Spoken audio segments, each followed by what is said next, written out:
শীতের সময় পাওয়া মটরশুঁটি এখন খুব বেশি পাওয়া যাচ্ছে, আর এখন যদি স্টোর করে রাখা যায় তাহলে বছরভর অনেক মটরশুঁটি এইভাবে ব্যবহার করা যাবে, খাওয়া যাবে। বাজারে তো এমনি পাওয়া যায় মটরশুঁটি প্যাকেটে, সেগুলো খুবই শক্ত হয়, ড্রাই হয়। তো এই পদ্ধতিতে একবার করে রেখে দেবেন, মটরশুঁটি সারা বছরই ঠিকঠাকভাবে থাকবে আর খাওয়াও যাবে।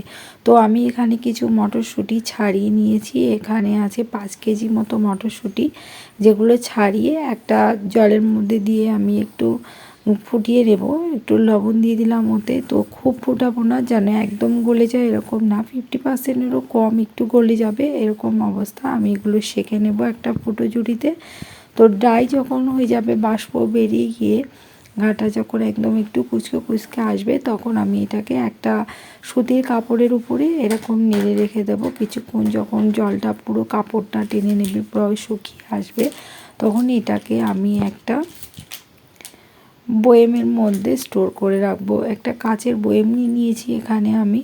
তো এইটার ভিতরেই সমস্ত মটরশুঁটিগুলো আমি তুলে রাখবো। এই মটরশুঁটি একদমই পচে যাবে না, আর দীর্ঘদিন এরকমভাবে স্টোর করে রাখা যাবে। তবে হ্যাঁ, এটা ফ্রিজে রাখতে হবে, বাইরে না।